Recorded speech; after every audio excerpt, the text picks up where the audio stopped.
Washroom থেকে গোসল শেষ করে বের হতে দেখি নীলাপু আমার রুমে। পরনে আমার শুধুমাত্র একটা ছোট্ট তোয়ালে, আর এই নীলাপু নির্লজ্জের মতো আমার দিকে তাকিয়ে আছে। কি করব বুঝতে পারলাম না। মান সম্মানের ব্যাপার, তাই সোজা দৌড়ে আবার ওয়াশরুমে ঢুকে গেলাম। কি বেহায়া মেয়ে, একটুও লজ্জা নেই। কিন্তু এই আমার রুমে কি করছি? রুমে তো দূরের কথা, এর তো আমাদের বাসাতেও আসার কথা না। সে যে কারণেই আসুক না কেন, কিন্তু আমি এখান থেকে বের হব কি করে? কাপড় চোপড় তো সব আলমারিতে। কুলক্ষণে যে কাপড় ছাড়া গোসল করতে গিয়েছিলাম। দরজাটা একটু ফাঁক করে দেখি নীলাপু বিছানায় বসে মুচকে মুচকে হাসছে। রুম থেকে বেরো হচ্ছে না, যার কারণে আমি ওয়াশরুম থেকে বেরোতে পারছি না। কতক্ষণ আর থাকা যায়? তাই জোর গলায় মাকে ডাক দিলাম। কয়েকবার ডাকার পরও কোনো সাড়া শব্দ নাই। তাই নীলাপু বললেন, কিরে, কাকিমাকে কেন ডাকছিস? কত বড় বেহায়া এই মেয়ে, সব বুঝেও এমন করছে। তাই বললাম, দরকার আছে। আরে কাকিমাকে ডেকে লাভ নেই, উনি এখন ব্যস্ত, আমার জন্য রান্না করছেন। তুই বরং আমাকে বল, তোর কি লাগবে? লাগবে না, তুমি আমার রুম থেকে যাও।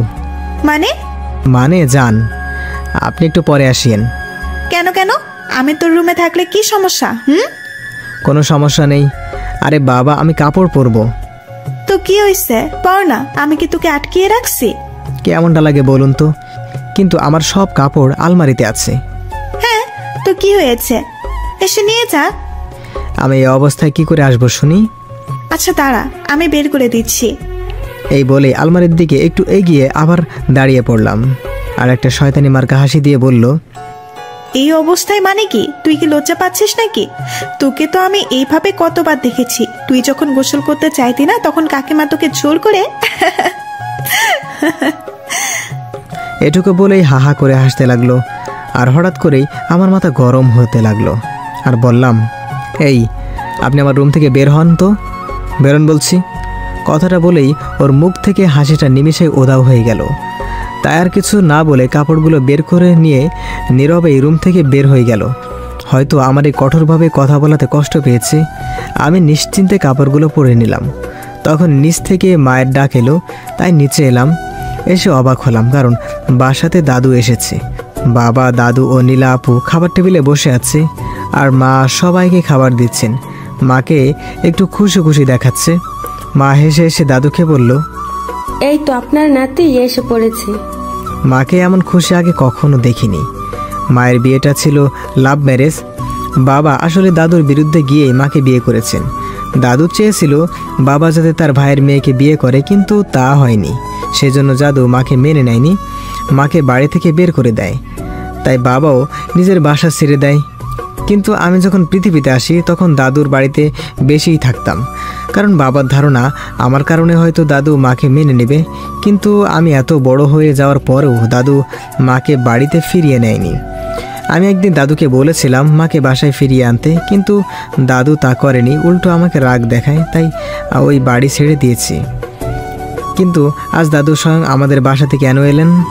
তাই দাদুকে সালাম দিয়ে খাবার টেবিলে বসে পড়লাম। আর দাদু আমাকে নানান প্রশ্ন করতে লাগলেন। আমি শুধু হাসি মুখে জবাব দিচ্ছিলাম। যদিও ওই দিনের পর দাদুকে আমার তেমন একটা পছন্দ হয় না। তারপর সবাই খাবার খেতে লাগলাম। দাদু খাবার খাচ্ছেন আর মায়ের রান্নার প্রশংসা করছেন। তাকিয়ে দেখি মায়ের চোখে জল। এটাই হয়তো খুশির অশ্রু। আচ্ছা, মায়েরা এমন কেন? কষ্টেও কাঁদে, আবার খুশিতেও কাঁদে। যাই হোক, খাবার খাচ্ছিলাম, হঠাৎ কিছু একটা আমার পায়ের মধ্যে সুড়সুড়ি দিচ্ছে। বিড়াল নয়তো আবার। আসলে আমি ছোটকাল থেকে বিড়াল অনেক ভয় পাই, যে কারণে টেবিল থেকে দাঁড়িয়ে পড়লাম। মাথা নামিয়ে টেবিলের নিচে দেখলাম, না কিছুই নেই। ওটা আমার মনের ভুল হয়তো। আমাকে এভাবে দাঁড়িয়ে পড়তে দেখে মা বলল, কি হলো? আমি কিছু না বলে মাথা চুলকিয়ে আবারও খেতে বসলাম। আবারও সেই একই অবস্থা, সুড়সুড়ি। কিন্তু এবার বুঝতে পারলাম এটা একটা মানুষের পা। মাথা তুলে তাকাতেই বুঝতে পারলাম এটা নীলা আপুর কাজ। নীলা আপু আমার দিকে তাকিয়ে মুচকি মুচকি হাসছেন। আমি কিছু না বলে খাবারে মনোযোগ দিলাম, কিন্তু নীলা আপু আমাকে শান্তিতে খেতে দিচ্ছে না। মুখ বুজে সব সহ্য করতেছি, কিন্তু সে এমন করছে কেন? ওর সাথে তো আমার এমন কোনো সম্পর্ক নেই। কিন্তু যেটা ছিল সেটা তো ও নিজেই নষ্ট করে দিয়েছে। এখন না আছে বন্ধুত্ব। ও তো আমার কাজিন হয়, তাও আবার 3 বছরের বড় আপু। এখন আমি ওকে ওনাকে বড় আপু বলেই মানি। যথেষ্ট সম্মান দেওয়ার চেষ্টা করি। যা বোঝার তা বুঝে গিয়েছি। অবশ্য দোষটা আমারই ছিল, যা গেসব।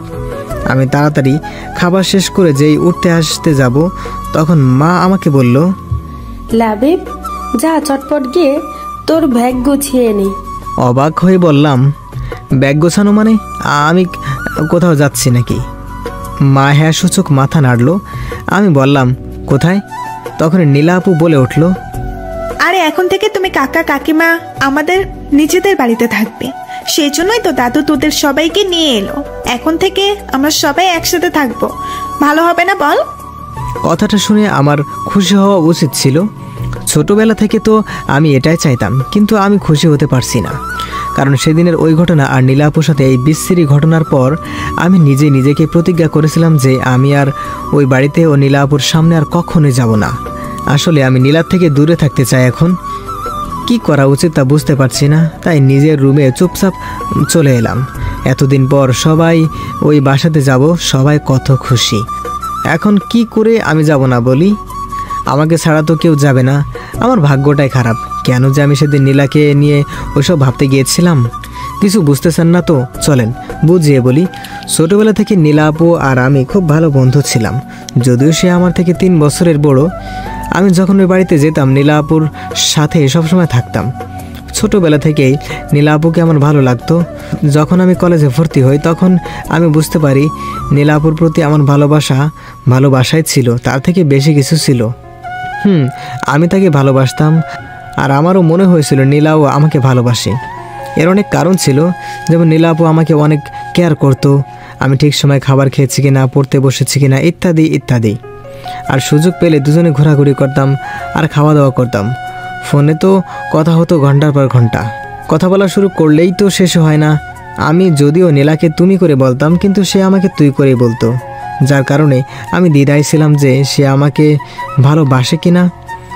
আমি আসলে পড়াশোনা বরাবরই একটুখানি ছিলাম আর কি, আর পরীক্ষার খাতায় আশপাশ করে লিখে পাশ করে যেতাম। তো সেই কারণে আমার ক্লাসমেট ঋতুকে পরীক্ষার আগে থেকেই তল্লায় কথা শুরু করেছিলাম। মানে প্রতিদিন ওকে এখানে ওখানে ঘুরতে নিয়ে যেতাম, ওর পছন্দের খাবার খাওয়াতাম ও শপিং করাতাম। আর শপিংয়ে গিয়ে হয় যত বিপত্তি। সেখানে নীলা আপু আমাদের একসাথে দেখে নেয়, আর ঋতু বেচারিকে সবার সামনে থাপ্পড় দিয়েছিল। ঋতু গাল ডলতে ডলতে আমার দিকে তাকিয়েছিল। ও ভাবছিল আমি নীলাকে কিছু বলবো, কিন্তু নীলা আপু ছিল ঋতুর বড়, আর নীলার রাগে চোখ দেখে সেখান থেকে বিদায় নিয়েছিল। আমি শুধু অবাক দর্শকের মতো তাকিয়েছিলাম। তারপর নীলা আপু বলল, এই তোর পড়াশোনা? নীলা এর আগে কখনো আমার সাথে এত রাগে গলায় কথা বলেনি, তাই কথায় হারিয়ে ফেলে বললাম, আসলে না মানে হয়েছে কি বলবো ঠিক বুঝে উঠতে পারছি না। তখনই নীলা আপু বলে উঠল, আমি তোকে কতবার ফোন করেছিলাম দেখেছিস? সকালে ফোন রিসিভ করে আমাকে কিছু না বলতে দিয়েই বললি তোর পরীক্ষা, তাই তুই পড়ছিস। আর ফোন ধরলি না, তাই তোর বাড়িতে গিয়েছিলাম, তুই সেখানেও ছিলি না, তাই একা একা শপিং করতে এলাম। আর এসেই দেখি তোর কি আদৌ মনে আছে আজকে কি? আমি তার কথা এতক্ষণ মন দিয়ে শুনছিলাম। তারপর বললাম, আজকে কি? সে আমার কথায় বিরক্ত হয়ে ওর ব্যাগ দিয়ে আমাকে মারতে লাগলো। তারপর তার হাতের ব্যাগগুলো আমাকে দিয়ে বলল, রাতে এগুলো পরে চলে আসিস। তারপর নীলা আপু আর এক মুহূর্ত এখানে দাঁড়ালো না। আমি ওর সাথে সাথে সেখান থেকে বেরিয়ে গেলাম। অনেক কয়টা কল করেছি নীলাকে, কিন্তু ধরেনি, বারবার কেটে দেয়। বুঝলাম মনে হয় অনেক রাগ করেছে। আসলে নীলার আজ বার্থডে, তাই গিফট কিনতে এখানে এসেছিলাম। ঋতুকে এমনি নিয়ে আসিনি, ভেবেছিলাম একসাথে 2 কাজ হয়ে যাবে, কিন্তু কি থেকে কি হয়ে গেল। বাড়িতে এসে নীলার দেওয়া শপিং ব্যাগটা খোলার পর কাপের সাথে একটা ভিউ কার্ড বেরিয়ে এলো। অবাক হয়ে কার্ডটা খুলতে একটা মেয়ের কণ্ঠে বলে উঠল, I love you, I love you. এই গাধা, শুনছিস? আই লাভ ইউ বলছি কিন্তু। এটা শোনার পর কিছুক্ষণ টাসকি খেয়ে বসে রইলাম। আই লাভ ইউ বলাটা আর মন কাড়া হাসিটা এখনও আমার কানে বাজতে লাগলো। আমার সাথে এমনটা হবে ভাবতেও পারিনি। এই মেয়ে কণ্ঠটা নীলা যে নিজে থেকে আমাকে ভালোবাসে কথাটা বলবে ভাবতেই পারিনি। আমি এখন বিশ্বাস করতে পারতেছি না নীলা এই কথাগুলো আমাকে বলেছে। হঠাৎ ব্যাগে একটা চিরকুট দেখলাম। সেটা খুলে দেখতে পেলাম নীলার হ্যান্ড রাইটিং। সেখানে লেখা ছিল, আমি জানি না তুই এখন কি ভাবছিস, কিন্তু এটাই সত্যি। জানিস, অনেক দিন ধরে ভাবছি আমার মনের কথাটা তোকে বলে দেই, তবে কেন জানি বলে উঠতে পারছিলাম না। আর আমি জানি তুইও আমাকে পছন্দ করিস। আমি ভেবেছিলাম তুই আমাকে বলবি, কিন্তু না, তুই বলতে পারলি না এতদিনও, তাই বাধ্য হয়ে আমাকেই বলতে হলো। জানিস, তোকে অনেক ভালোবাসি, অনেক কথা আছে তোর সাথে আমার। রাতের সাথে চলে আসিস, সাবধানে, কেউ যেন জানতে না পারে। আমি তোর জন্য অপেক্ষা করব। চিঠিটা পড়ে যেন আমার হার্টবিট বেড়ে গেল। সব কিছুই যে এত সহজে হয়ে যাবে তা ভাবতেও পারিনি। হঠাৎ ফোনটা বেজে উঠলো। ফোনটা হাতে নিয়ে দেখি এটা তো আমাদের ভার্সিটির বড় ভাই নিলয়। একদম ভদ্র একটা ছেলে, কিন্তু একে আমার একদমই পছন্দ না। কারণ এ হলো নীলার ক্লাসমেট ফকিন্নি, সবসময় নীলার সাথে সাথেই ঘুরঘুর করে। নীলাও কিছু হলে খালি ওর কথাই টেনে আনবে। যাই হোক, ফোনটা রিসিভ করলাম। হ্যালো, আসসালামু আলাইকুম। কেমন আছেন নিলয় ভাই? ভালোই। তুমি কেমন আছো? আমিও ভালো আছি। কিছু বলবেন ভাইয়া? ওই আসলে নীলা কি কখনো আমান সম্পর্কে কিছু বলেছে তোমাকে? মানে ঠিক বুঝলাম না ভাইয়া। তখনই মনে হলো কোনো নারী কণ্ঠ নিলয়কে ডাকতেছিল, তাই আর কিছু না বলে সে ফোনটা রেখে দিল। অতপর সন্ধ্যাবেলা তৈরি হয়ে সোজা নীলাদের বাড়িতে চলে এলাম। বাবা মাকেও আসেনি। বাসাতে ঢুকে দাদু, আঙ্কেল ও আন্টির সাথে দেখা হলো। মনে হয় তেমন কোনো মানুষকে ইনভাইট করেনি। সেটা সবাই পরিচিত মানুষ আর নীলার বন্ধুবান্ধব, ও তার মাঝে নীলা ছিল। আর এটাই হলো এবারে নিয়ম, খুব পরিচিত লোক ছাড়া কাউকে ডাকা হয় না। সবাইকে দেখতে পেলেও নীলাকে দেখতে পাচ্ছিলাম না।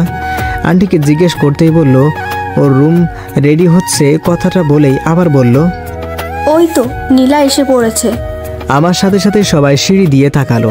আমিও শুধু অবাক হয়ে তাকিয়ে রয়েছি, কারণ নীলা আজ একটা আকাশে নীল শাড়ি পরেছে। আর আমি যতটুকু জানি শাড়ি পরা ওর পছন্দ করে না, কিন্তু ওকে খুব সুন্দর লাগতেছে শাড়িতে। নীলা নিচে এসে আমার দিকে তাকিয়ে অন্য দিকে চলে গেল। কারণ হলো আমি ওর বার্থডে ভুলে গিয়েছিলাম। তারপর আর কি, কেক কাটা হলো। একটু পর দেখি নীলা পিছনের দিকে তাকিয়ে ছাদের দিকে যাচ্ছে। চিরকুটে তো আমাকে ছাদে যেতে বলেছিল। তখনই আমি ছাদের দিকে পা বাড়াতেই পিছন থেকে আন্টি ডেকে বলল, দাদুর নাকি ওষুধ শেষ হয়ে গেছে, তাই আমাকে যেতে হবে। এত লোক থাকতে আমাকে বলতে হলো কেন? এই কথা তো আর আন্টির মুখের উপর বলতে পারি না। তাই একটা হাসি দিয়ে ফার্মেসিতে গেলাম। ওষুধ এনে আন্টির হাতে দিয়ে আর এক মুহূর্ত দেরি না করে ছাদে গেলাম। আমার মনের ভিতর একটা উত্তেজনা কাজ করছে। আমার মনটা খুব অশান্ত হয়ে গেছে। ছাদের দরজার কাছে এসে একটা বড় নিঃশ্বাস ছেড়ে নিজেকে একটু সান্ত্বনা করে নিয়ে বললাম। হাসি মুখে দরজাটা খুলে ছাদে পা রাখতে আমার মাথায় যেন আকাশ ভেঙে পড়ল। এটা আমি কি দেখছি? নীলা আর নীলয় দুজনে খুব কাছাকাছি দাঁড়িয়ে আছে, কিন্তু তখন ওই হারামি নীলাকে কিস করার চেষ্টা করছে। যদিও নীলা বাধা দিচ্ছে আর না বলছে, আমি অবাক হচ্ছি।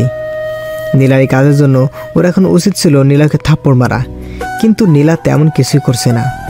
আমার মাথায় যেন আগুন ধরে গেল। তাই সামনে এগিয়ে গিয়ে শরীরের সমস্ত শক্তি দিয়ে নীলাকে একটা লাথি মারলাম। লাথি খেয়েই সে টাল সামলাতে না পেরে নিচে পড়ে গেল। আমি আবার ওকে আরও কয়েকটা লাথি মারলাম। এবার লাথিটা মুখ বরাবর গিয়ে পড়েছে, তাই ব্যথায় হারামজাদা চেঁচিয়ে উঠল। আমার তাতে কি, কলার ধরে উঠিয়ে মুখ বরাবর একটা ঘুষি মারলাম। আর একটা মারতে যাব, তখন নীলা এসে পিছন থেকে বাধা দিল। বলল, লাবিব, ছাড় ওকে। কি করছিস? ও ব্যথা পাচ্ছে, ওর কষ্ট হচ্ছে, ছাড় বলছি। কে শোনে কার কথা?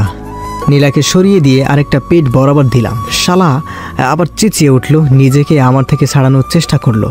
তখন নীলা আমাকে সর বলে একটা ধাক্কা দিল। আমি ধাক্কা খেয়েই দূরে সরে গেলাম। আর নীলা দৌড়ে গিয়ে নীলাকে উঠাতে উঠাতে কান্নার স্বরে বলল, তুমি ঠিক আছো তো? তুমি ঠিক আছো তো? আশ্চর্য, আমি নীলাকে মারছি বলে নীলা এইভাবে রিয়াক্ট করছে কেন? তাই আমি বললাম, আরে নীলা আপু, তুমি পাগল হলে নাকি? ও তো আমার কথা শেষ করতে না দিয়েই আমার গালে ঠাস করে একটা থাপ্পড় দিল। আমি অবাক হয়ে বললাম, আরে আপু, ও তো তোমাকে জোর করে কিস করতে চাইছিল, তাই আমি ওকে মারলাম। হ্যাঁ, ও আমাকে কিস করতে চেয়েছিল, কিন্তু করেনি তো। লাবিব, নীলয় আসলে ভালো ছেলে, ও এরকম না। আমি তোকে বুঝিয়ে বলছি কি হয়েছিল। কিন্তু প্লিজ লাবিব, নিচে অনেক লোক, এসব জানতে পারলে সমস্যা হয়ে যাবে। নীলা কথাটা শেষ করতেই পিছন থেকে আওয়াজ আসলো। কে এভাবে চিৎকার করলো? কি হয়েছে এখানে? আমি পিছনে তাকিয়ে দেখি আঙ্কেল। নীলা দাদুকে ও আঙ্কেলকে দেখে অনেক ভয় পেয়ে গেল। আমি তখন এটা সেটা বলে সব কিছু ম্যানেজ করলাম। তখন দাদু বলল, ঠিক আছে, এখন তোরা নিচে আয়, এই রাত্রিবেলায় ছাদে কি করছিস তোরা? আচ্ছা দাদু, তোমরা যাও, আমি আছি। সবার সাথে সাথে নীলাও নিচে চলে গেল। এখন শুধু আমি আর নীলা সাথে দাঁড়িয়ে আছি। আমি নীলার দিকে তাকিয়ে দেখি এখনও ভয়ে কুঁকড়ে আছে আর সিঁড়ির দিকে এক নজরে তাকিয়ে আছি। আমি তাকে ডাক দিতেই চমকে উঠে বলতে লাগলো, কি হয়েছে? তুমি ঠিক আছো তো? আমার আবার কি হবে, আমি তো ঠিক আছি। জানো, তোমাকে আজ খুব সুন্দর লাগছে, একেবারে নীলপরি, সত্যি বলছি। নীলা একটু লজ্জা পেয়ে বলল, তাই নাকি? তুই কবে থেকে মেয়েদের প্রশংসা শুরু করে দিলি? আমি তো আগেও কতবার সেজেছি, কখনো তো এমন প্রশংসা করিসনি। আজকে এমন কি হলো? এই যে শাড়ি পরে এত সুন্দর করে সেজেছো। ও আচ্ছা, তার মানে তোর শাড়ি পছন্দ, তা আমাকে আগে বললেই পারতি। আমি বললে কি শাড়ি পরতে? তা অবশ্য পারতাম না, কারণ শাড়িতে আমার খুব আনইজি ফিল হয়। আম্মু বলল জন্য আজ বললাম। আজকে তোর কি হয়েছে বলতো? তোর মতলবটা কি? আজ এইভাবে কথা বলছিস কেন? আমি আর সময় নিলাম না, পকেট থেকে ওর জন্য কিনে আনা বালা বের করে হাঁটু গেড়ে বসে ওকে প্রপোজ করলাম। নীলা, আই লাভ ইউ। আমি তোমাকে ভালোবাসি, অনেক আগে থেকে ভালোবাসি, কিন্তু কখনো বলার সাহস পাইনি। আজকে বলছি, তুমি আমাকে বিয়ে করবে? কথা দিচ্ছি তোমাকে অনেক ভালোবাসবো, কখনো কষ্ট পেতে দেব না, শুধু আমাকে ফিরিয়ে দিও না। নীলা আমার দিকে ভূত দেখার মতো করে তাকিয়ে আছে। কি হলো, কথা বলছো না কেন? তারপর আমি দাঁড়িয়ে পরে বললাম, আই এম সরি, আমার এই কথাগুলো আগে বলা উচিত ছিল, কিন্তু তুমি কিভাবে নিবে তাই ভেবে আর বলিনি। কিন্তু জানো, তোমার এই মেসেজ আর চিরকুটটা পেয়ে অনেকটাই অবাক হয়েছিলাম। কি হলো, তুমি কথা বলছো না কেন? কি বলছিস তুই এগুলো? লাবিব, তোর মাথা কি ঠিক আছে? আমরা দুইজন কাজিন হই, তুই আমাকে কি করে ভালোবাসতে পারিস? আর আমি তোর থেকে গুনে গুনে 3 বছরের বড়, এমনটা তুই ভাবলি কি করে? নীলার এমন কথা শুনে আমি মুহূর্তেই পাথর হয়ে গিয়েছিলাম। কি বলছে এসব? আর কেমনেই বা বলছে? ও কি আমার সাথে এখন মজা করছে নাকি? আমাকে চুপ থাকতে দেখে নীলা আবার বলল, লাবিব, তুই ভাবতে পারছিস এটা অন্য লোকে জানতে পারলে কি ভাববে? তোর এতটুকু কমন সেন্স নাই? কিরে, কথা বল। তুমি সব কি বলছো নীলা? ওই চুপ, আপু বল। তোমার সমস্যাটা কোথায়? মানে তুই বুঝতে পারছিস না? আমরা কাজিন, তুই যেটা ভাবছিস সেটা নাও হতে পারে। তো কি হয়েছে? কাজিনদের মধ্যে কি কখনো বিয়ে হয় না? তোমার মা বাবাও তো কাজিন, কই তাদের তো কেউ কিছু বলে না। হ্যাঁ ঠিক আছে, কিন্তু আমি তোর থেকে বড়, এটা হয় না লাবিব। এবার আমার মাথায় রাগ উঠে গেল, তাই বললাম, তোমার সমস্যা কি? এমন উল্টাপাল্টা কথা বলছো কেন? তুমি নিজেই তো আমাকে আগে ভালোবাসা কথাটা জানালে, আর এখন কি সব উল্টোপাল্টা বলছো? শোনো, এটা কোনো মজার বিষয় নয়, এটা আমার জীবনের প্রশ্ন, আমার ভালোবাসার প্রশ্ন।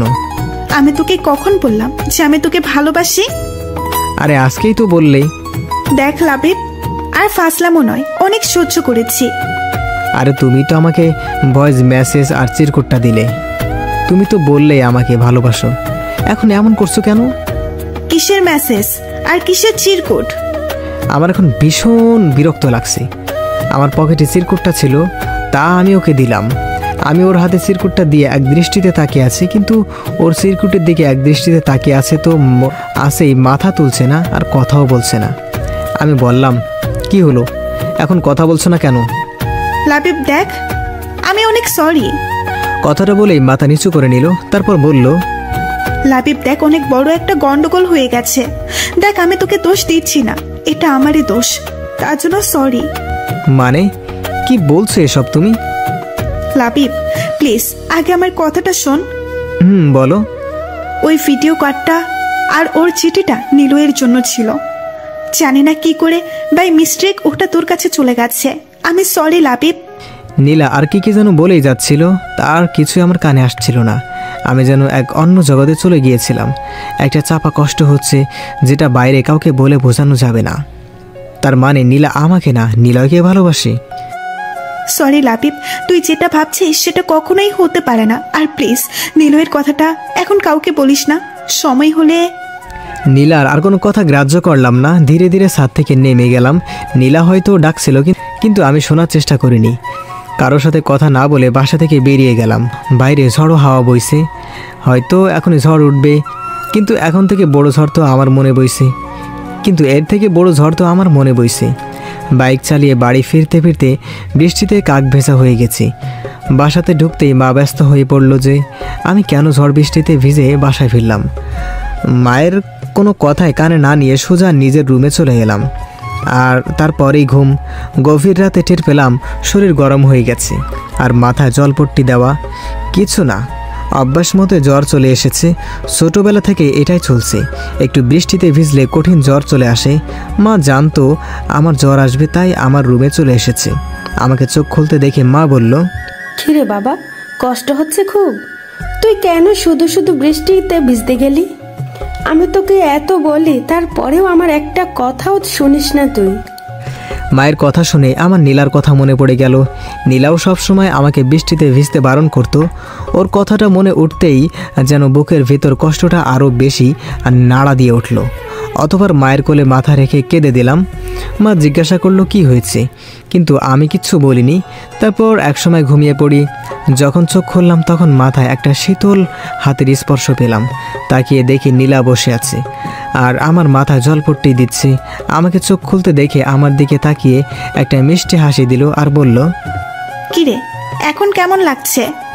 আমি কিছু না বলে ওর মুখের দিকে তাকিয়ে রইলাম। নীলা কিছু একটা বলতে গিয়ে থেমে গেল, কারণ মা রুমে চলে এসেছে খাবার নিয়ে। কাকিমা, আমি পরে খাবো, তুমি বরং খাবারটা আমাকে দাও, আমি লাবিবকে খাইয়ে দিচ্ছি। মা একটা মুচকি হাসি দিয়ে বলল, অনেক হয়েছে মা, আবার তুইও ওর মতো অসুস্থ হয়ে পড়বি। এমনিতেও ঠিক মতো খাসনি, আবার কাল সারা রাত ঘুমাসনি। কিন্তু কাকিমা। কোনো কিন্তু নয়, আমি যা বলছি সেটা কর। মায়ের কথা শুনে নীলা আর কিছু বলল না। আমার দিকে একবার তাকিয়ে নীলা চলে গেল অন্য রুমে। মায়ের কাছে শুনে আমি নাকি গতকাল সারা দিন সারা রাত জ্বর নিয়ে পড়েছিলাম, আর নীলা সব কিছু ছেড়ে ছুড়ে এতক্ষণ আমার সেবায় করেছিল। আমি খুব অবাক হলাম মায়ের কথা শুনে। নীলা আমার জন্য এতটা ভাবে। মনে মনে অনেক খুশি হলাম। পরক্ষণে আবার মনটা খারাপ হয়ে গেল, কারণ নীলা নিলয়কে ভালোবাসে। তারপর খাবার আর ওষুধ খেয়ে ঘুমিয়ে পড়লাম। বিকেলের দিকে ঘুম ভাঙে, নিজেকে বেশ চাঙ্গা আর ফুরফুরে লাগছে, জ্বরটা আর নেই। অতঃপর ওয়াশরুমে চলে গেলাম। তারপর বাহির হয়ে দেখি নীলা বসে আছে আর আমাকে দেখেই হাসি মুখে প্রশ্ন করলো, কিরে, কেমন আছিস এখন? বিছানায় বসে পড়লাম। একদম ভালোই, জ্বর নেই বললে চলে। তারপর নীলা আমার দিকে সুপার পেয়ালাটা এগিয়ে দিতে দিতে বলল, যাক বাবা, ভালো হয়েছে, যে ভয় পাইয়ে দিছিলি তুই। আমি কিছু না বলে নীলার দিকে তাকিয়ে আছি। কিরে, হা করে কি দেখিস? খেয়ে নে, ঠান্ডা হয়ে যাবে। আমি নীলার কোনো কথা না শুনে পেয়ালাটা রেখে দিলাম। তা দেখে নীলা অবাক হয়ে বলল, কিরে, কি হলো, খাবি না? I love you. মানে? বিশ্বাস করো, আমি তোমাকে খুব ভালোবাসি। দেখ লাবিব, পাগলামো করিস না। আমি তোকে সবকিছু বললাম, তারপরেও তুই। আমি কোনো পাগলামি করছি না, সত্যি যেটা সেটাই বলছি। তুই ভালো করেই জানিস সেটা কোনো দিন সম্ভব না। ভুলে যাই সব, দেখবি আমার থেকে তুই ভালো কাউকে পাবি, যে তোকে ভালোবাসবে, সুখে রাখবে। এবার আমি উঠে দাঁড়িয়ে নীলার হাত ধরে বললাম, বিশ্বাস করো, আমি তোমাকে খুব ভালোবাসি। সবসময় শুধু তোমার কথাই ভাবি, আর তোমাকে ছাড়া আর অন্য কাউকে চাই না, তোমাকে চাই শুধু। নীলা আমার থেকে হাত ছাড়ানোর চেষ্টা করে বলতে লাগলো, লাবিব, হাত ছাড়, পাগলামো করিস না। আমাদের অনেক ভালো একটা সম্পর্ক, তা নষ্ট করিস না।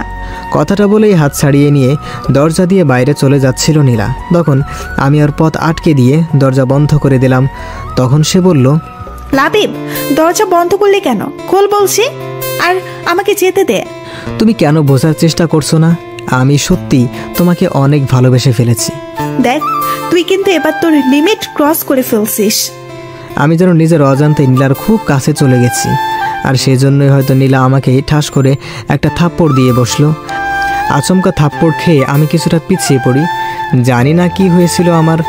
নীলা আমার দিকে ঘৃণার দৃষ্টিতে তাকিয়ে বলল, ছি লাবিব, আমি ভেবেছিলাম তুই সবটা বুঝতে পারবি, কিন্তু তুই যে এতটা নিচে নেমে গেছিস তা আমি ভাবতেও পারিনি। আমারই ভুল হয়েছে তোকে বোঝাতে যাওয়া। আমি কিছু না বলে মাথা নিচু করে দাঁড়িয়ে আছি। আসলে অনেক বড় একটা ভুল করে ফেলেছি। নীলা বলতে লাগলো, তুই আর কখনো আমার সামনে আসবি না, আমি তোর মুখও দেখতে চাই না। কথাটা বলেই দরজা খুলে নীলা হন হন করে চলে গেল। আমি ভাবলাম ওকে সরি বলা দরকার। যেই দরজার সামনে আসলাম দেখি মা দাঁড়িয়ে আছে। আমি মাকে দেখে ভয় পেয়ে গেলাম। মা কিছু বুঝতে বা শুনতে পাইনি তো। আমি মায়ের দিকে ভয়ার্ত চোখে তাকিয়েছিলাম, আর মা আমাকে বলল, কি রে নীলা, এভাবে চলে গেল কেন? কিছু কি হয়েছে? যাক, তাহলে মা বুঝতে পারেনি, তাই আমি মাকে বললাম, না মা কিছু হয়নি, নীলাপুর কি নাকি জরুরি কাজ পড়েছে, তাই ওভাবে চলে গেল। তারপর মা চলে গেল, আমি আর নীলাকে সরি বলতে পারলাম না। তারপর অনেক চিন্তা ভাবনার পর ঠিক করলাম আর নীলাকে নিয়ে সব ভুল চিন্তাভাবনাও মাথা থেকে বের করে দিব। নীলা যা চায় সেটাই হবে, আমি আর আমার মুখ ওকে দেখাবো না। তাই ওর কাছে একটা চিরকুট লিখে ক্ষমা চাই। তার সাথে এটাও লিখেছিলাম যে আমি আর ওর সামনে আসব না, কোনোভাবে ডিস্টার্ব করব না। কয়েকদিন পর পরীক্ষা, তাই পরীক্ষার প্রস্তুতিকে নিজেকে ব্যস্ত করে ফেললাম। যথেষ্ট চেষ্টা করেছিলাম, কিন্তু কিছু পরীক্ষা আর ভালো হলো না। একটু কষ্ট হলো বটে, তারপর সব কিছু বাদ দিয়ে ফাইনাল পরীক্ষার জন্য ভালো একটা প্রস্তুতি নিতে লাগলাম। তো আর কি, আলতু ফালতু সব কাজ ফেলে দিয়ে পড়াশোনায় মনোযোগ দিলাম।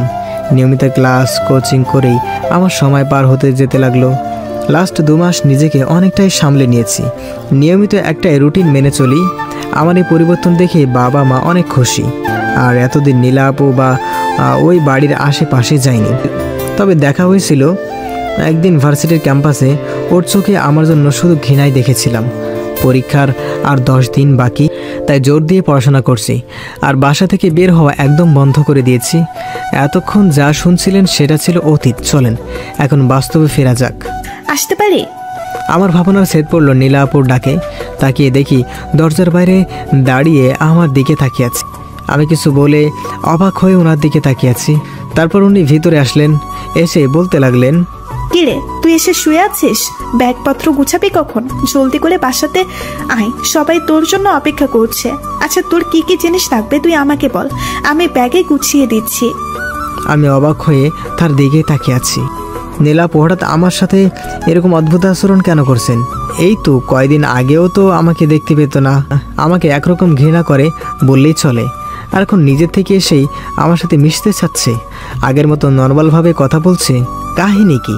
কিরে কি ভাবছিস বসে বসে? আমি তোকে কিছু বলেছিলাম? না কিছু না। ও আচ্ছা। আপনি কেমন আছেন? আমি তো ভালো আছি, কিন্তু তুই তো দেখছি এই কয়দিনে একেবারে বদলে গেছিস।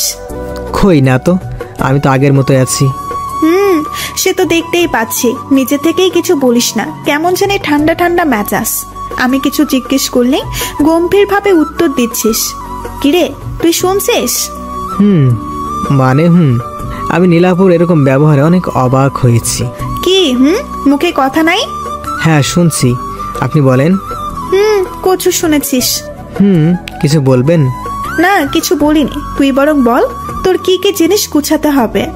না ধন্যবাদ, আপনাকে কিছু করতে হবে না, আমি নিজে করে নিচ্ছি। কিরে তুই কখন থেকে আপনি আপনি করছিস? তুই আমাকে আপনি কবে থেকে বলছিস? আগে বলি তো কি হয়েছে, এখন তো বলছি। তাছাড়া বড় আপুকে তো আপনি করেই বলবো, তাই না? নীলা কিছু বলতে চাইছিল, কিন্তু আমি উঠে গিয়ে আলমারি থেকে এক মনে দেখে দেখে কাপড় বের করেছিলাম ব্যাগে ভরার জন্য। তারপর নীলা আপু কিছুক্ষণ পর পিছনে দাঁড়িয়ে থেকে চলে গেলেন। এখন আমি দাদু বাড়িতে নিজের রুমে গোছাচ্ছি। ছাদের রুমটা আমি নিয়েছি। অবশ্য আমার জন্য আগে থেকে একটা রুম গোছগাছ করে রাখা হয়েছিল, কিন্তু সেটা নীলা আপুর পাশের রুম ছিল। সব কিছু ঠিকঠাক করে যখন বিছানায় গিয়ে শুয়ে পড়লাম, তখন একটা চুরিওয়ালা আমার হাত দিয়ে একটা শরবতের গ্লাস এগিয়ে দিল। এটা নীলা আপু। আমি ধন্যবাদ বলে শরবতটা নিলাম। যখন শরবতটা মুখে দিতে যাব, তখন দেখি নীলা আপু এক দৃষ্টিতে আমার দিকে তাকিয়ে আছে। তারপর আমি গ্লাসটা খালি করে নীলা আপুর হাতে গ্লাসটা ধরিয়ে দিয়ে বললাম, ধন্যবাদ। কিন্তু নীলা আপু ঠিক আগের মতোই তাকিয়ে আছে। তাই আমি বললাম, কিছু কি বলবেন? তোর জন্য আগে থেকে একটা রুম পরিষ্কার করা হয়েছিল, তুই আবার সাদের এই ছোট রুমটাতে আসলি কেন? জি আসলে আমার এই রুমটা খুব পছন্দ হয়েছে, কেমন নিরিবিলি, সবসময় খুব ভালো আলো বাতাস আসে। তাছাড়া ছাদটা একেবারেই পাশে আছে, তাই আর কি। ও আচ্ছা, তাহলে নিচে চল, সবাই খেতে বসেছে। আপনি যান, আমি একটু পরে আসছি। কেন? আমার সাথে এখন গেলে তোর কি কোনো সমস্যা হবে? আরে না না, তা হবে কেন? আপনি এমনটা ভাবছেন কেন? আসলে এতক্ষণ কাজ করেছি তো, তাই একটু ফ্রেশ হয়ে যাব, আপনি যান। তারপর নীলা আপু আমার দিকে কিছুক্ষণ নিরাশ চোখে তাকিয়ে থেকে চলে গেল। অথবা রাতের খাবার পর ও কিছুক্ষণ পড়াশোনার পর আর ভালো লাগছিল না, তাই আমি ছাদে এসে রেলিং ধরে দাঁড়িয়ে রইলাম। অনেকক্ষণ ধরে দাঁড়িয়ে আছি, হঠাৎ কারো পায়ের শব্দ পেলাম। পিছনে তাকিয়ে দেখি নীলা আপু দাঁড়িয়ে আছে, মুখে মিষ্টি একটা হাসি লেগে আছে, পরনে আবার একটা শাড়ি। আমি একটুখানি তাকিয়ে আবার ঘুরে দাঁড়ালাম। সামনের দিকে তাকাতেই জিজ্ঞেস করলাম, আপনি এত রাতে ছাদে কি করছেন? আগে তুই বল, তুই এত রাতে এখানে দাঁড়িয়ে আছিস কেন? আর পড়তে ভালো লাগছিল না, তাই এখানে এসেছি। আমিও এই জন্যই আসছি। আমিও আচ্ছা বলে নিজের মতো দাঁড়িয়ে রইলাম। কিছুক্ষণ পর পেছন থেকে নীলা আপু রাগী গলায় বলল, আচ্ছা তোর সমস্যা কি বলতো? আমার আবার কি সমস্যা হবে? না তো, আমার কোনো সমস্যা নেই। এইদিকে, এই দিক, আমার দিকে তাকিয়ে কথা বল। কি বলবো? আচ্ছা তুই কি আমার উপরে রেগে আছিস নাকি ইগনোর করছিস? কি আশ্চর্য, আমি আপনার উপর রাগ করলাম কখন, আর আপনাকে ইগনোরই বা করলাম কখন? তাহলে আমি তোর সাথে কথা বলতে চাচ্ছি, কিন্তু তুই তো আমার সাথে কথা বলতেই চাচ্ছিস না। আর কি কখন থেকে আপনি আপনি করছিস? কোথায় কথা বলছি না? আমি তো আপনার সাথে ঠিকভাবে কথা বলছি। লাভি প্লিজ এরকম করিস না, আমার আর ভালো লাগছে না। তুই আবার আগের মতো কথা বল না। আগে তো কত বক বক করতে, বক বক করে আমার মাথা গরম করে দিতে। নীলা আপু এটা কেন ওটা কেন, আর এখন কি হয়েছে তোর? কিছুই হয়নি। আগে আপনাকে বিরক্ত করতাম, তার জন্য সরি। আপনার সাথে অনেক বাজে ব্যবহার করেছিলাম, তার জন্যও সরি। আবার এখানে এসেও আপনাকে অস্বস্তির মধ্যে ফেলে দিলাম, তার জন্যও সরি। আসলে আমার এছাড়া কোনো উপায় ছিল না, মায়ের কথা এখানে আসতেই হলো। আমি তোকে কি বলছি আর তুই কি বলছিস? তুই ওই দিনের জন্য এমন করছিস তাই না? আচ্ছা আমি সরি, তোকে ওই দিন থাপ্পড় মারা আর ওই কথা বলাগুলো আমার একদমই উচিত হয়নি। আমি তোকে একটু বেশি বেশি করে ফেলেছিলাম। আর আপনি সরি বলছেন কেন? আসলে আমি ওই দিন কাজই এমন করেছিলাম। আপনার জায়গায় যে কেউ থাকলেও এমনই করতো, হয়তো তার থেকে বেশি কিছু করতো। আপনি তো শুধু... তাহলে তুই আমার সাথে ঠিক করে কথা বলছিস না কেন? সব ভুলে গিয়ে আবার আগের মতো হয়ে যা না। আমরা আবার আগের মতো মজা করে থাকবো একসাথে। তোর মনে আছে আমরা ছোটবেলা থেকে চেষ্টা করতাম যেন সবাই একই বাসাতে থাকতে পারি? এখন তো আমরা সবাই একসাথেই আছি, কিন্তু তুই কেমন যেন হয়ে গেছিস। আগের মতো হয়ে যা না প্লিজ, এখন তো সবকিছু ঠিক হয়ে গেছে।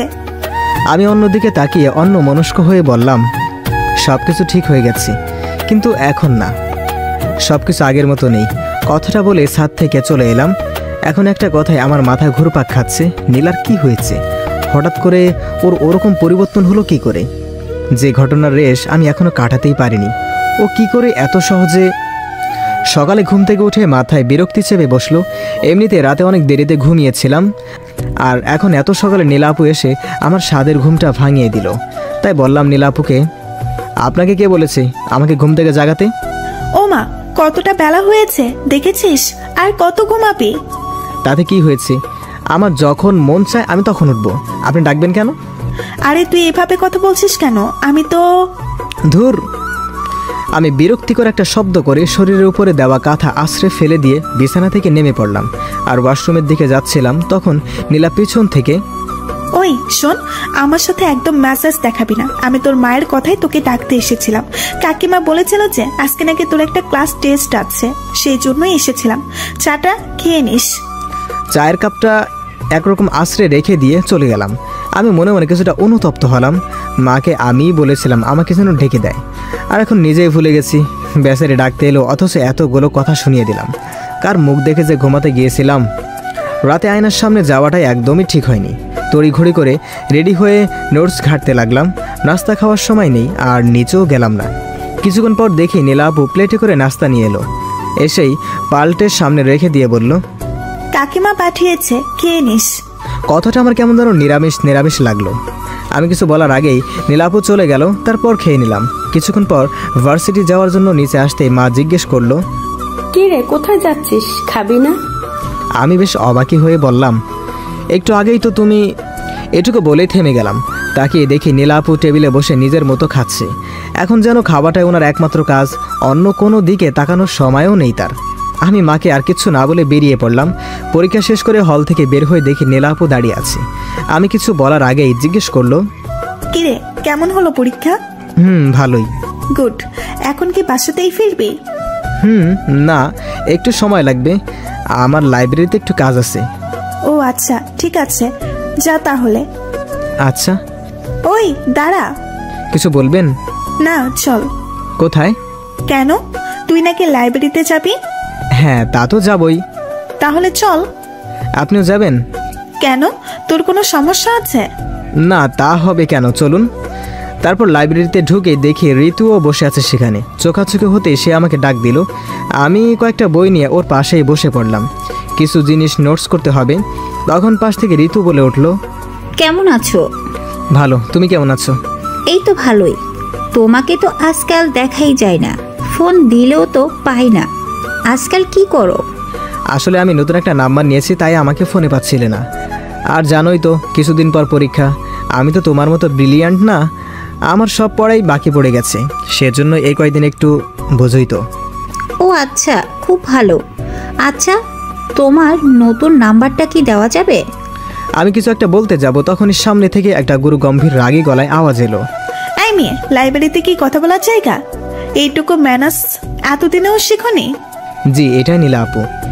ঋতু নীলা আপুর দিকে তাকিয়ে বলল, সরি আপু। ঠিক আছে, যেই কাজে এসেছো সেই কাজ করো, অন্যদের বিরক্ত করো না। আচ্ছা আপু। এরপর ঋতু একটু শব্দ করলো না। এরপর কিছুক্ষণ ঋতু বই ঘেটে নিঃশব্দে কখন যে চলে গেল কিছুই টের পেলাম না। আমার কাজ শেষ হতেই উঠে পড়লাম। অনেকটা সময় ধরেই এখানে বসেছিলাম। নীলাপুর দিকে তাকিয়ে দেখলাম একটা খোলা বইয়ের উপর মাথা রেখে ঘুমিয়ে পড়েছি। ওনাকে ডাক দিতে গিয়েও ডাক দিতে পারলাম না, কারণ ওনার মায়াভরা মুখের দিকে চোখ আটকে গেছে। এভাবে ওর মায়াভরা মুখটা আগে কখনোই দেখিনি। কি অপরূপ লাগছে ওকে ঘুমন্ত অবস্থায়। এক মনে তাকিয়েছিলাম, জানি না কতক্ষণ এভাবে তাকিয়েছিলাম। হঠাৎ করে কাঁধে কারো হাত অনুভব করতেই লাফিয়ে উঠলাম। পিছনে তাকিয়ে দেখি ঝাড়ুদার আমার দিকে তাকিয়ে মুস্কি মুস্কি হাসছে আর বলল, সরি মামা, প্রেম ব্যাঘাত ঘটালাম। এভাবে হোশ জ্ঞান হারাইয়ে ফেললে কি চলে? কখন থেকে ডাকতেছি। লোকটার কথার শব্দে নীলাপুর ঘুম ভেঙে গেল। বই থেকে মাথা তুলে ঘটনা বোঝার চেষ্টা করছে।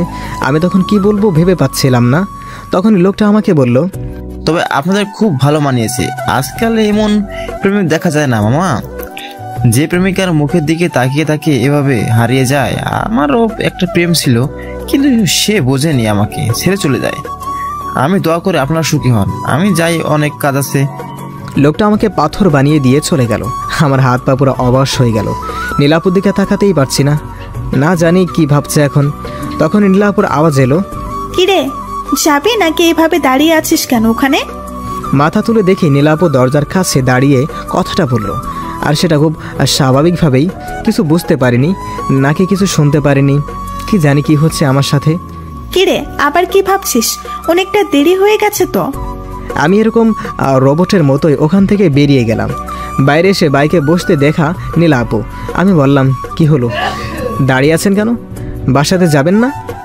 যাবো তো। তাহলে যান। সত্যি অনেকটা দেরি হয়ে গেছে, এখানে দাঁড়িয়ে থাকবেন না। সেজন্যই তো এলাম। আসলে ড্রাইভার কাকাকে পাঠিয়ে দিয়েছি। কেন?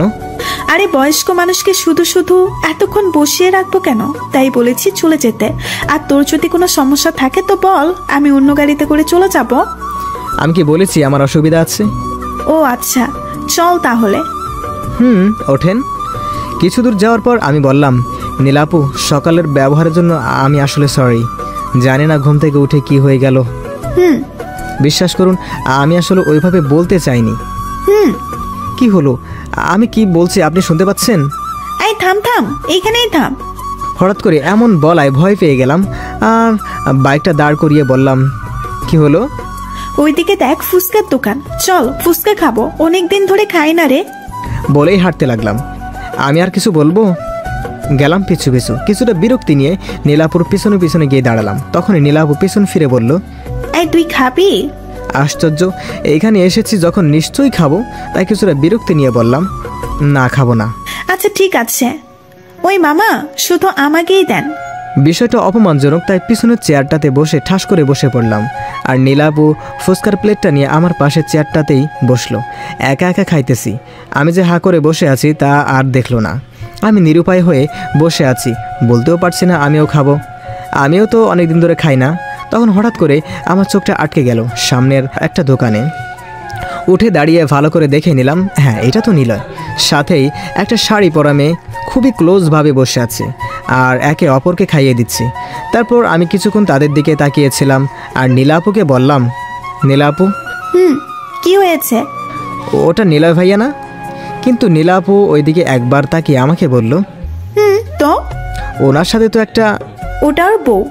আমি একটা অবাক হয়ে নীলাপুর দিকে তাকিয়ে রইলাম। কি হলো ব্যাপারটা? এত বড় একটা জিনিস এত সহজে বলছে। আমি অবাক হয়ে বসে বসে এটাই ভাবতে লাগলাম। কিরে, এখানে বসে থাকবি নাকি? চল বাড়ি ফিরতে হবে। কথাটা বলে হাঁটতে লাগলাম। আমি থ হয়ে দাঁড়িয়ে রইলাম। আসলে ঘটনা কি? এদিকে নীলা আপু বাইকের কাছে দাঁড়িয়ে আছে, তাই আমি গিয়ে বাইকে উঠে পড়লাম। এখন নীলা আপুকে কিছু জিজ্ঞেস করা যাবে না, যেভাবে দাঁড়িয়ে আছে মনে হয় না কিছু বলবে, সুযোগ বুঝে সব জানতে হবে। তারপর বাসাতে ফিরলাম। রাতে বিছানায় বসে শুয়ে শুয়ে পড়ছিলাম। বই শুধু খুলেই রেখেছি, মন তো শুধু পড়ে আছে নীলাপুর বিষয়গুলো নিয়ে। একটু পর পর পানি পিপাসা লেগে গেল, কিন্তু বোতলে তো পানি নাই, নিচে যাওয়ার মুডও নাই, তাই মাকে একটা চিল্লানি দিলাম। তারপর বইয়ের দিকে মনোনিবেশ করার চেষ্টা করলাম। অনেকটা সময় হয়ে গেল, কিন্তু মা আসছে না, তাই আবারও চিল্লানি দেওয়ার জন্য হা করলাম। কিন্তু তখন তার আগেই নীলাপু এসে দাঁড়িয়ে আছে। রুমে ঢুকলো, কখন টের তো পেলাম না। কিরে, এইভাবে গরুর মতো চিল্লাচ্ছিস কেন?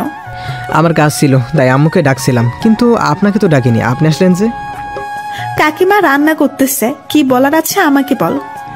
ওই মানে আসলে খাওয়ার পানি শেষ হয়ে গেছে, তাই এই জন্য ডাকছিলাম। কি, এই সাধারণ একটা কাজের জন্য তুই কাকিমাকে এভাবে ডাকছিলি? নিজে গিয়েই তো আনতে পারিস। তো কি হয়েছে? আমার তো নিচে যেতে ইচ্ছে করছিল না, তাই মাকে ডাকছিলাম। আর আপনার যদি অসুবিধা হয় তো আপনাকে এনে দিতে হবে না। আম্মু ওই চুপ, দে বোতল দে। এই যে এখানে আছে। তারপর বোতলটা নিয়ে চলে গেল। একটু পর আবার আসলো নীলা আপু। এই নে তোর পানির বোতল। তখন আমি বই থেকে মুখ তুলে দেখি নীলা আপু আমার দিকে তাকিয়ে আছে। আমি বললাম, কিছু কি বলবেন? না। পরক্ষণে আবার নীলা আপু বলে উঠল, অ্যাটলিস্ট একটা ধন্যবাদ তো দিতে পারিস নাকি? কেন? কেন মানে, আমি এত কষ্ট করে পানি এনে দিলাম, একটা ধন্যবাদ তো দেওয়া উচিত, তাই না? ও ধন্যবাদ। তারপর আমি আবারও বইয়ের দিকে চোখ দিলাম। তখন নীলা আপু আবারও বলে উঠল, আচ্ছা কি পড়ছিস? বই। সেটা তো আমিও দেখতে পাচ্ছি। তাহলে জিজ্ঞেস করছেন কেন? আজব তো, এভাবে কথা বলছিস কেন? আমি আবার কিভাবে কথা বললাম? ধুর। বিরক্তি নিয়ে রুম থেকে চলে গেল। আমি বসে বসে মুস্কি মুস্কি হাসতে লাগলাম। যাক, প্রতিশোধটা ঠিকঠাকভাবে নেওয়া হয়ে গেছে। এখন বুঝবে ফুচকার দোকানে আমার কেমন লাগছিল। কেন জানি না, খুব মজা লাগতেছে, আর নিজেকে ধরে রাখতে পারলাম না। বিছানার উপর উঠে নাচানাচি শুরু করে দিলাম। হঠাৎ করে দরজার দিকে চোখ পড়তেই কাঠ হয়ে গেলাম। নীলাপু অবাক চোখে বড় বড় করে আমার দিকে তাকিয়ে আছে। নীলা আবার এখানে কি করতে এলো? আমি আবার বিছানার উপর টুপ করে বসে পড়লাম, আর বইটা হাতে নিয়ে ওইটাতেই মুখ গুজলাম। ঘাড়টা একটু কাত করে দেখলাম নীলাপু একদম বিছানার ধারে এসে দাঁড়িয়ে আছে। তাকিয়ে দেখি মুখে আবার মুচকি হাসি। যেটা ভয় ছিল সেটাই হলো। নীলাপু আমাকে জিজ্ঞেস করলো, লাবিব, তুই এতক্ষণ কি করছিলি রে? কই না তো, কিছু না। আচ্ছা তাই? আপনি আবার এখানে কি করতে আসছেন? তোর মা পাঠালো, নিচে গিয়ে খাবার খেতে বলেছে, নাকি খাবারটা উপরে এনে দিয়ে যাব? না থাক, আমি নিচে গিয়েই খাবো। আপনি যান, আমি আসছি। ঠিক আছে, আয় তাহলে। আর শোন, নেক্সট টাইম দরজাটা লাগিয়ে নিস। কেন? কারণ এরকম নাচ দেখে মানুষ হার্ট অ্যাটাক করতে পারে। কথাটা বলেই উচ্চস্বরে হাসতে হাসতে চলে গেল। আমাকে এরকম একটা অপমান করবে ভাবতেই পারিনি। কিন্তু এরকম হৃদয়কাড়া হাসি শুনে কেউ আর রাগ করে থাকতে পারে না, কেউই না। যাই হোক, আমি খাবার টেবিলে আসতেই দেখি নীলা আপু খাবার টেবিলের উপর টেবিল ছেড়ে চলে যাচ্ছে, আর বাকিরা সবাই অট্ট হাসি দিয়ে ব্যস্ত। অথবা এখানে কি হচ্ছে বোঝার চেষ্টা করলাম, কিন্তু কিছু বুঝে উঠতে না পেরে টেবিলে গিয়ে বললাম। চাচিমা আমাকে খাবার দিতে দাদু জিজ্ঞেস করলো, তা দাদু ভাই, তোমার পরীক্ষা যেন কবে থেকে? এই তো পরের সোমবারে। ও, তাহলে তো আর কয়েকটা দিন মাত্র। তো প্রস্তুতি কেমন? জি মোটামুটি ভালোই। তা পরীক্ষা শেষ হবে কবে? কেন, এখন ওরকম সমস্যা না হলে মোটামুটি 15 দিন। আচ্ছা, তাহলে তো ভালোই।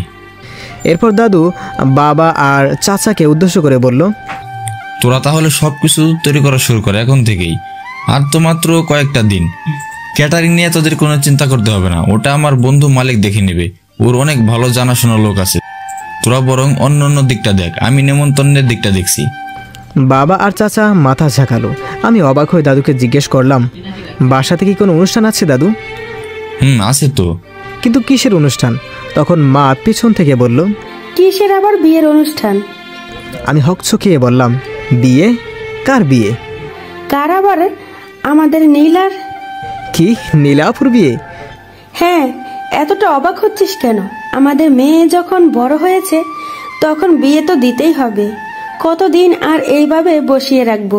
হ্যাঁ তা ঠিক আছে, কিন্তু কার সাথে? তখন চাচিমা বলল, আরে সেটা বড় কথা না, বড় কথা হলো নীলার ছেলেটাকে পছন্দ হয়ে গেছে। এতদিন কত সম্বন্ধ এলো, কিন্তু নীলার কাউকে পছন্দ হয়নি, কিন্তু এবারে এক কথায় রাজি। আর নীলাকেও ছেলের মা বাবার খুব পছন্দ হয়েছে, তারা চাইছে যত দ্রুত সম্ভব নীলাকে তাদের ছেলের বউ করে নিতে। আর ছেলে? তুই ছেলে নিয়ে পড়ে আছিস কেন? না মানে ছেলেরও কি নীলা আপুকে পছন্দ হয়েছে?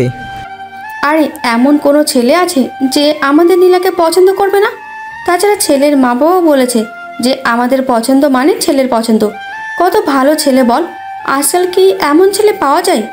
আমার নীলাটা খুব ভাগ্যবতী, আমি শিওর এই ছেলে আমার মেয়েকে অনেক ভালো রাখবে। ও, আমি মাথা নিচু করে আবার খাবার খেতে লাগলাম। বাকিরা নিজেদের মধ্যে কথা বলছে, কি হলো এটা? নীলাপুর বিয়ে ঠিক হয়ে গেছে আর নীলা আপুও রাজি। ভালোই, আমার তাতে কি? আমি এসব নিয়ে ভেবে কি করব? এসব বলে নিজেকে বোঝাচ্ছি ঠিকই, কিন্তু কোথায় যেন একটা অস্বস্তি অনুভব হচ্ছে। খাবার শেষে সোজা চলে এলাম, বিছানায় এসে চুপ করে বসে আছি। আসলে আমি ভুল ভাবছি, বারবার একই ভুল কেন করছি? আসলে এখানে এসে নীলা আপুর ব্যবহারে আমি অন্য কিছুই ভাবছিলাম। ভালোই হয়েছে, এত তাড়াতাড়ি ভুলটা ভেঙে গেছে। রুমে আর ভালো লাগছে না, তাই ছাদে চলে আসলাম। ছাদের মধ্যে এসে অন্যদিকে তাকিয়ে রইলাম, আবার সেই কষ্টটা নাড়া দিয়ে উঠল। কেন এসব ভাবতে গেলাম? হঠাৎ ছাদের অন্যদিকে চোখ গেল, দেখি নীলা আপু ছাদের ব্যালকনিতে হেলান দিয়ে ফোন টিপছে। হয়তো আগে থেকেই এখানে এসেছে, নয়তো বা আমার পরে এলো তো এলোই, আমাকে দেখলই না।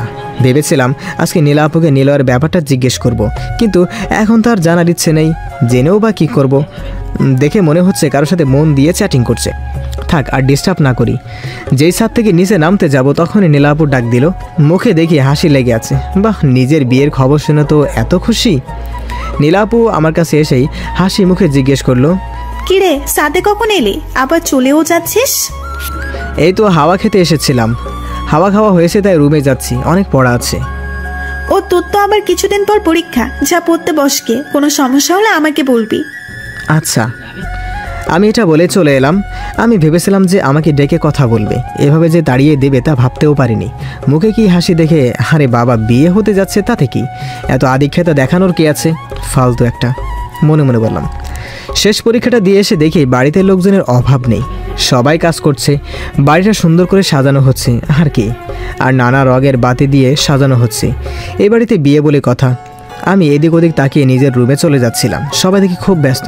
আমি কারো নজরে পড়লাম না মনে হয়। আজকে আমার শেষ পরীক্ষা ছিল, কিন্তু মনে হচ্ছে এমন কেউ এই বাসাতে নেই যে আমার পরীক্ষা কেমন হলো তা জিজ্ঞেস করবে। আমি নিজের রুমে এসে চুপচাপ বসে রইলাম। কিছুক্ষণ বসে থাকার পর আর ভালো লাগছে না, তাই ভাবছি ছাদে চলে যাই যদি একটু ভালো লাগে। কিন্তু বাইরে এসে দেখি ছাদে এক প্রকার জলসা চলছে, সবাই মিলে আড্ডা দিচ্ছে আর হাসাহাসি করছে। সবার মাঝখানে বসে আছে নীলা আপু, সেও সবার সাথে হাসছে। নীলা আপুর হাসির শব্দ বরাবরই সুন্দর, সবার হাসির মাঝেও এই হাসিটা আলাদা করা যায়। কিছুক্ষণ সেখানে তাকিয়ে থেকে আবার নিজের রুমে চলে এলাম। এখন কি শান্তিতেও ছাদে যেতে পারবো না? রুমে এসে গালে হাত দিয়ে বসে আছি, মেজাজটা খারাপ হয়ে যাচ্ছে। বসে থাকতে থাকতে ক্ষুধাও লাগছে অনেক, আসলে দুপুরে কিছুই খাওয়া হয়নি। ক্ষুধা আর সহ্য করতে না পেরে নিচে চলে এলাম। নিচে এসে আম্মুকে পেয়ে গেলাম, কার সাথে জানি কথা বলছে, তাই তার পাশে গিয়ে দাঁড়ালাম আর বলতে লাগলাম, মা ওই আন্টিটার সাথে কথা বলছে, আমি যে ডাকতেছি সেটা মনে হয় শুনতেই পাচ্ছে না। মা, এটা কি ধরনের ব্যবহার লাবিব? তুই দেখছিস না একজনের সাথে কথা বলছি? কিন্তু মা, আমার খিদে। আমার কথা শোনার আগেই আম্মু সেই আন্টির সাথে কথা বলতে বলতে হেঁটে হেঁটে চলে গেল, আর আমি হা করে তাকিয়েছিলাম। এমনটাও আমার সাথে হবার ছিল? এতদিন আম্মু খাবার নিয়ে আমার পিছু পিছু ঘুরতো, আর আজকে আমি নিজে থেকে চাচ্ছি, তবুও পাচ্ছি না। মনে হচ্ছে না এটা আমার নিজের বাড়ি, আর বাড়ির মানুষগুলো আমার আপনজন। সবাই আজকে এতটা ব্যস্ত যে আমাকে ভুলেই গেছে। কিছুক্ষণ ছন্নছাড়া হয়ে এদিক সেদিক ঘুরলাম, যদি আমার মুখ দেখে কারো মায়া হয়। আর কি না, একে তো খালি পেট, তার উপর আবার এই কোলাহল, ভালো লাগছিল না, তাই আমার নিজের রুমে চলে এলাম। তখন হঠাৎ নীলা আপু বলল, লাবিব। নীলাপুর কণ্ঠ শুনে হকচকিয়ে উঠে বসে পড়লাম। উঠেই নীলাপুর দিকে হা করে তাকিয়েছিলাম। নীলাপু এখন বউ সাজে আছে, শুধু ঘোমটাটা নেই মাথায়। তার অনেক সুন্দর লাগছে এই সাজে, তাকে মন চাচ্ছে অপলক দৃষ্টিতে তাকিয়ে থাকি। পরক্ষণেই মনে হলো একটু পর ওর বিয়ে, তাই এসব ভেবে লাভ নেই। চোখ নামিয়ে জিজ্ঞেস করতে যাব আমার রুমে কেন? তার আগে নীলাপু বলল, লাবিব, তোর পরীক্ষা কেমন হলো? আমি অবাক হয়ে মাথা ঝাঁকালাম, এটা জানার জন্য যে সে এই সময় এখানে কেন। আচ্ছা, তোর সাথে আমার একটা গুরুত্বপূর্ণ কথা ছিল। কি কথা বলুন। আসলে কি করে যে বলবো। সমস্যা নেই, বলেন। আসলে নীলা আপু বলতে যাবে তখনই মা আসলো। আরে নীলা, তুই এখন এখানে কি করছিস? দরজার কাছ থেকে মা এই কথাটা বলল। মায়ের দিকে তাকাতে নীলা আপু চমকে উঠল আর বলল, আসলে ওর সাথে আমার কিছু কথা বলা ছিল, সেই জন্যই। এখন আবার কি কথা তোর? পরে অনেক সময় পাবি কথা বলার, তখন বলিস। এখন যা, নিজের রুমে যা। নীলা আপু আর কিছু না বলে আমার দিকে একবার তাকিয়ে মাথা নিচু করে চলে গেল। তখন মা আমার দিকে তাকিয়ে একটা হাসি দিয়ে বলল, নে জলদি এগুলো পরে রেডি হয়ে নে। আমি মায়ের হাতের দিকে তাকিয়ে দেখি বরের শেরওয়ানি আর পাজামা। আমি অবাক হয়ে মায়ের দিকে তাকালাম। তখন মা একটা মুচকে হাসি দিল। মায়ের সেই হাসিতে যেন আমি আমার সব উত্তর পেয়ে গেলাম। সাথে সাথেই আমি আবেগে মাকে জড়িয়ে ধরলাম। তখন মা আমার কপালে একটা চুমু দিয়ে বলল, জলদি রেডি হয়ে নিচে চলে আয়, সবাই অপেক্ষা করছে। মা চলে যাওয়ার পর নিজে নিজেই হাসতে লাগলাম। তার মানে এতদিন বাসার সবাই আমার সাথে গেম খেলছিল, আর নীলাও কম কিছু করেনি। আমি এতদিনে বোকার মতো অসহায় হয়ে সবকিছু সহ্য করে গেছি।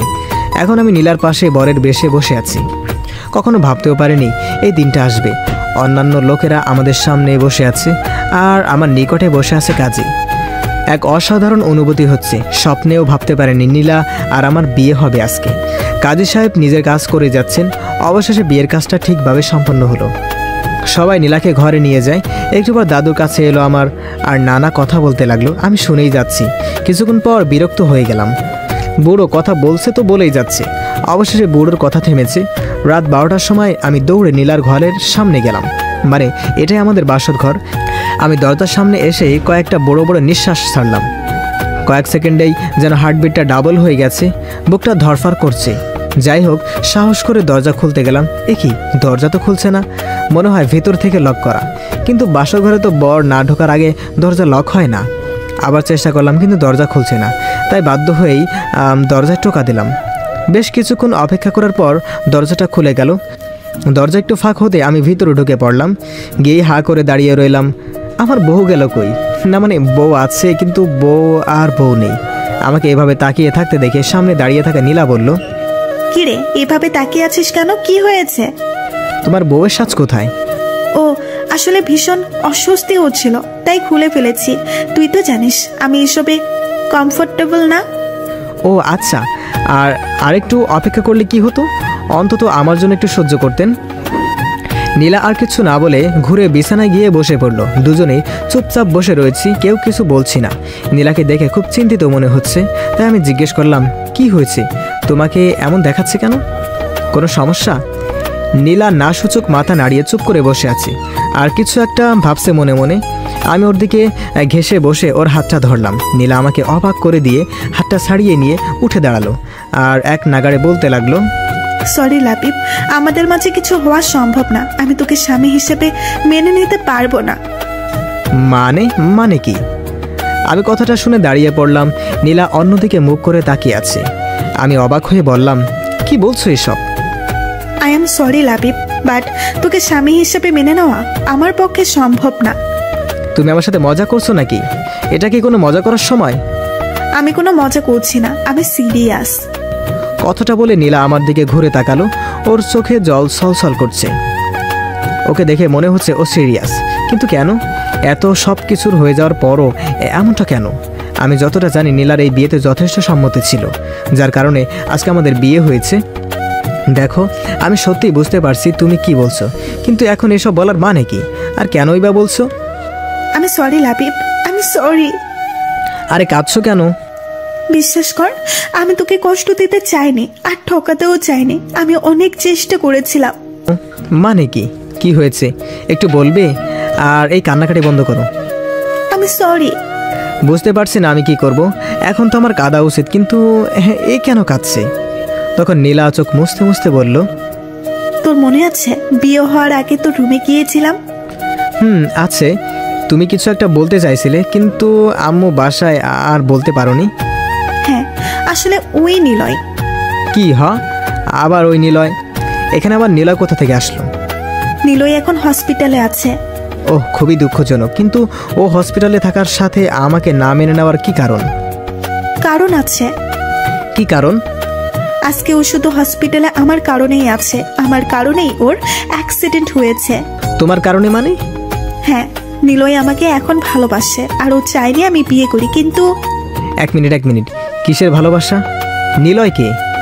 তোমার বিয়ে নিয়ে কথা বলার? ও নিজেই তো বিবাহিত। না, নিলয় বিয়ে করেনি। বিয়ে করেনি মানে? তুমি তো বলেছিলে ও বিয়ে করেছে।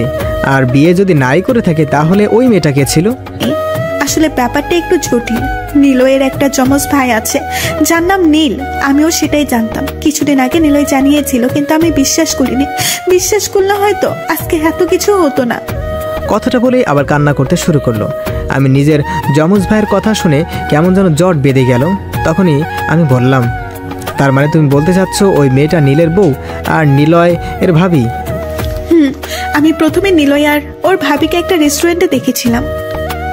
নিলয়ের সাথে অন্য মেয়েকে দেখে আমার রাগ উঠে যায়, তাই আমি ওদের সামনে যাই আর জিজ্ঞেস করি যে এই মেয়েটাকে। তখন নিলয় কোনো উত্তর দেয়নি। তখন ওর সাথে থাকা মেয়েটা মানে ভাবি বলেছিল নিলয় নাকি ওর স্বামী। কিছুদিন আগেই ওদের বিয়ে হয়েছে। নিলয়ের বিয়ের কথাটা যেন আমার বিশ্বাসই হচ্ছিল না। আমি বারবার নিলয়কে জিজ্ঞাসা করার পরেও কোনো উত্তর দিচ্ছিল না। তাই আমি ধরে নিয়েছিলাম যে নিলয় আমাকে ঠকিয়ে বিয়ে করে নিয়েছে, যার কারণে আমি ওর সাথে সব জায়গায় যোগাযোগ বন্ধ করে দেয়। ও আমার সাথে দেখা করার অনেক চেষ্টা করেছিল। ওর প্রতি এত ঘৃণা সৃষ্টি হয়েছিল যে আমি দেখা করিনি। তাহলে কি করে জানলে ওটা ওর ভাবি ছিল? আর যদি ওর ভাবি ছিল তাহলে তাকে কেন স্বামী ভাবতো? নিশ্চয়ই মেয়েটা জানতো তারা যমজ ছিল। বলছি, কালকে কিছু জিনিস কেনার জন্য শপিং মলে যাই। এখানে নিলয়ের মুখোমুখি হই, তাই বাধ্য হয়ে ওর কথা আমাকে শুনতে হয়েছিল। আসলে নিলয়ের ভাই নীল বাহির থেকে লেখাপড়া করে এসেছে। ওখানে থাকতেই নাকি ওর ভাইয়ের একটা মেয়ের সাথে রিলেশন হয়। দেশে আসার পরপরই ওদের বিয়ে হয়, কিন্তু বিয়ের কয়েকদিন পর নাকি নীল মারা যায়। আর ওই মেয়ে নীলের মৃত্যুতে মেন্টালি ডিসব্যালেন্স হয়ে পড়ে আর নিলয়কে তার স্বামী ভাবতে শুরু করে দেয়। ডাক্তারের কথা অনুযায়ী নিলয় নীল হিসাবে অভিনয় করে যাচ্ছে ওর ভাবিকে সুস্থ করতে। ওই দিন আমি নিলয়ের কোনো কথাই বিশ্বাস করিনি, কারণ নিলয় আমাকে কখনো ওর যমজ ভাইয়ের কথা বলেনি। আসার সময় ওকে আমি আমার বিয়ের কথা বলে দিয়েছিলাম আর আমাকে ডিস্টার্ব করতে বারণ করেছি। আর আজকে অন্য একটা নাম্বার থেকে নিলয় আমাকে ফোন দেয়। আমাকে অনেক বোঝানোর চেষ্টা করে, কিন্তু আমি ফোন রেখে দেই। তারপর আমার ফোনে অনেকগুলো ছবি আসে নিলয়ের নাম্বার থেকে। এই দেখ বলেই নীলা আমার দিকে ফোনটা এগিয়ে দিল। ছবিগুলো দেখে বুঝলাম এগুলো নীলা আর বিয়ের ছবি। সেগুলো নীল আর নিলয় দুজনই আছে। সেখানে নীল আর নিলয় দুজনই আছে। ছবিগুলো দেখে আমি নীলাকে বললাম, যখন জেনে গেছিলে নিলয় তোমাকে ঠকায়নি, তাহলে আমাকে বিয়ে করলে কেন? না করে দিলেই তো সব শেষ হয়ে যেত। আর তুমি এখন বলছো? আমি কি করব ঠিক বুঝতে পারছিলাম না। তো এত কম সময়ের মধ্যে এত কিছু হয়ে গেল যে আমি তো এটা তোকে জানাতেই তখন তোর রুমে গিয়েছিলাম আর বললে উঠতে পারিনি, আর অন্য কাউকে বলার সাহস পাচ্ছিলাম না। ওয়াও, আমি সরি লাবিব, আমাকে ক্ষমা করে দে। এটুকু বলে আবার কাঁদতে লাগলো আর আমি চুপ করে বসে রইলাম। হাসি পাচ্ছে খুব আমার। ও আমার ভাগ্যের উপর কি ভুল করেছিলাম যে আমাকে তার মাসুল দিতে হচ্ছে? হয়তো নীলাকে ভালোবাসাটাই আমার সব থেকে বড় ভুল ছিল। আমার না খুব ভয় করছে যদি নিলয়ের কিছু হয়ে যায়। নীলার কথাটা শুনে রাগ উঠে গেল। যদিও সে কেঁদে কেঁদে কথা বলছে, কথা শুনে মনে হচ্ছে সব ওর আর নিলয়েরই হয়েছে, আর আমার সাথে কিছুই হয়নি। আমার জীবনটা শেষ করে দিল এই মেয়েটা, আর এখন বসে বসে অন্যের জন্য কান্না করছি। হঠাৎ করে নীলার ফোনটা বেজে উঠলো। তারপর নীলা ফোনটা রিসিভ করলো। আমি যেটুকু বুঝলাম নিলয় এখন আউট অফ ডেঞ্জার। নীলাকে এখন দেখে মনে হচ্ছে ও অনেকটাই নিশ্চিন্ত। হাসি মুখে চোখের পানি মুছতে মুছতে ওয়াশরুমে চলে গেল, আর আমি নিজের জায়গাতেই বসে রইলাম। আমার মনের ভিতর যে কি ঝড় বইছে তা আমি বলে বোঝাতে পারবো না। কিছুক্ষণ পর নীলা বাইরে এসে আর জিজ্ঞেস করলো, লাবিব তুই ঠিক আছিস? কীরকম একটা হাস্যকর একটা প্রশ্ন। আমার সাথে এত কিছু করে এখন বলছে আমি ঠিক আছি কি না। আমি ঠিক আছি, আমার আবার কি হবে? তাহলে তোকে এমন দেখাচ্ছে কেন? আমি কিছু না বলে দরজার থেকে পা বাড়ালাম। পিছন থেকে নীলা বলে উঠল, কোথায় যাচ্ছিস তুই? আমার খুব ঘুম পাচ্ছে, তাই ঘুমাতে যাচ্ছিলাম। তাহলে ওইদিকে কোথায় যাচ্ছিস? কই ঘুমাবি তুই? আমার রুমে। কেন? কেন আবার? এটা তো তোমার রুম। একটু পর তুমি এটাই বলবে যে তুই আমার সাথে ঘুমাতে পারবি না, তাই আমি নিজে থেকে চলে যাচ্ছি। তুই এভাবে কথা বলছিস কেন? কেউ যদি জানতে পারে তুই অন্য রুমে ঘুমিয়েছিস তাহলে সবাই কি ভাববে? যেটা ভাবা সেটাই ভাববে, আর এখানে কে কি ভাবলো তাতে কি আসে যায়? আজ হোক বা কাল হোক সবাই তো জানতেই পারবে। লাবিব, আমি সত্যি অনেক সরি। তোর সাথে যা হয়েছে তা ঠিক নয়। বিশ্বাস কর, আমি বুঝতে পারছি তোর ভেতরে কি চলছে। এই মুহূর্তে নীলার এরকম কথাগুলো শুনতে খুব কষ্ট হচ্ছে, খুব রাগও হচ্ছে ওর উপর। তাই নীলার কোনো কথা না শুনে আবার দরজার দিকে পা বাড়াতে নীলা পেছন থেকে হাত টেনে ধরলো। নীলা আমার হাত ধরতেই এতক্ষণে দমিয়ে রাখা রাগটা বেরিয়ে গেল। তাই ঘুরে একটা থাপ্পড় মেরে দিলাম। নীলা থাপ্পড়টা সামলিয়ে ওঠার আগেই ওকে দেওয়ালের সাথে চেপে ধরলাম। হঠাৎ করেই নীলা আমার রাগ দেখে ভয়ে চুপসে গেল। ভয়ার্ত কণ্ঠে বলল, কি কি কি করছিস তুই? তোমার আমাকে কি পুতুল মনে হয়? যখন যা ইচ্ছে তখন আমার সাথে তাই করবা, আর আমি সব কিছু চুপচাপ মেনে নিব। আমি সরি। আর কি বলবো, কিছু বলার নেই। তাই নীলাকে ছেড়ে দিয়ে বেলকনিতে চলে এলাম। বাইরে অনেক ঠান্ডা বাতাস বইছে। তার কিছুক্ষণ পর বৃষ্টি শুরু হলো। বাতাসের ঝটকায় বৃষ্টির ফোঁটা আমার পুরো শরীরে এসে পড়ছে। অন্য সময় হলে দৌড়ে এতক্ষণে রুমে চলে যেতাম, কিন্তু আজ এখানে দাঁড়িয়ে দাঁড়িয়ে ভিজছি। খুব ভালো লাগলো এখানে দাঁড়িয়ে থাকতে। যতবারই নীলাকে নিজের করে নেওয়ার চেষ্টা করছি ততবারই এমন হয়েছে। আমার সব ভাবনা, চিন্তা, আশা, আকাঙ্ক্ষা সবই বরাবরই ভেঙে গেছে। হঠাৎ খেয়াল হলো নীলা পেছন থেকে ডাকছে।